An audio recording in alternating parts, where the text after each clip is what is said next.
Rajshahi stars নামের সাথে মিল রেখে এবার চমকের দিক থেকেও এগিয়ে গেল নতুন ফ্র্যাঞ্চাইজিটি। টুর্নামেন্টের ড্রাফটের আগেই ক্রিকেট বিশ্বের নাম করা দুই ক্রিকেটারকে দলে ভেড়াতে যাচ্ছে উত্তরবঙ্গের প্রতিনিধিরা। পাশাপাশি ভক্তদের জন্য আরও বেশ কিছু বড় সারপ্রাইজ নিয়ে আসছে তারা। এরই মধ্যে নিয়োগ দেওয়া হয়ে গেছে হেড কোচ।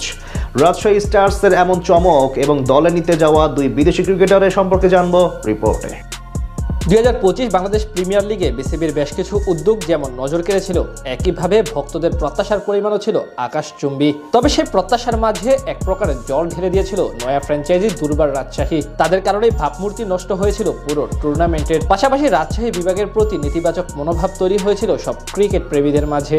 এবার সেই একই অঞ্চল থেকে নতুন করে স্বপ্ন দেখাচ্ছে নাবিল গ্রুপ অফ ইন্ডাস্ট্রিজ। প্রথমবারের মতো দেশের ক্রিকেটের সবচেয়ে বড় এবং জাঁকজমকপূর্ণ টুর্নামেন্টে অংশগ্রহণ করবে বহুজাতিক প্রতিষ্ঠানটি, যেখানে তাদের নামকরণ করা হয়েছে রাজশাহী স্টার্স। বিসিবির কাছ থেকে সেই অনুমোদন পাওয়ার সাথে সাথে বলা চলে ভক্তদের জন্য বড় চমক নিয়ে হাজির হলো উত্তরবঙ্গের প্রতিনিধিরা। সবার আগে দুই বিদেশি ক্রিকেটারকে দলে ভেড়াতে যাচ্ছে নতুন ফ্র্যাঞ্চাইজিটি।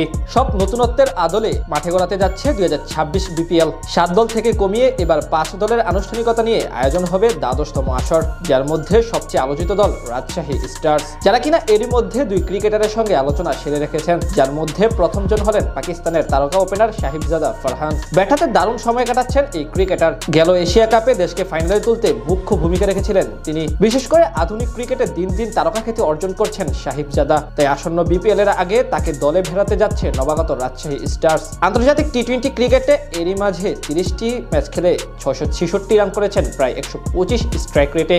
এছাড়া সব ধরনের স্বীকৃত সংক্ষিপ্ত ফরম্যাটের ম্যাচে মোট 6টা সেঞ্চুরি আছে তার নামের পাশে। সেখান থেকে বলা চলে বিপিএল এ রাজশাহীর জন্য বড় নাম হতে যাচ্ছেন সাহিবজাদা ফারহান। তার মতোই রাজশাহীর নজরে পড়েছে গত আসরে চিটাগাং কিংসের হয়ে অসাধারণ বোলিং করে যাওয়া Lankan medium fast bowler Binura Fernando, যার পারফরমেন্সের উপর ভিত্তি করে 2026 বিপিএল এ ফাইনাল খেলেছিল বন্দরনগরীর ফ্র্যাঞ্চাইজিটি, যেখানে 9 ম্যাচে মাত্র 7 উইকেট নিলেও ইকোনমি রেট ছিল মাত্র 6.20 রান ওভার প্রতি, যা একজন পেসারের দিক থেকে বেশ ইম্প্যাক্টফুল বলা চলে।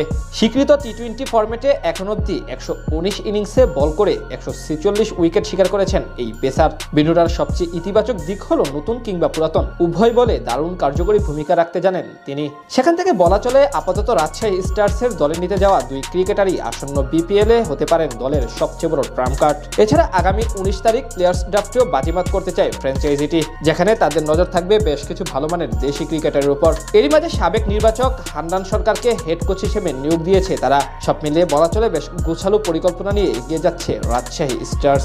2025 বাংলাদেশ প্রিমিয়ার লিগে বিসিবির বেশ কিছু উদ্যোগ যেমন নজর কেড়েছিল, একইভাবে ভক্তদের প্রত্যাশার পরিমাণও ছিল আকাশচুম্বী।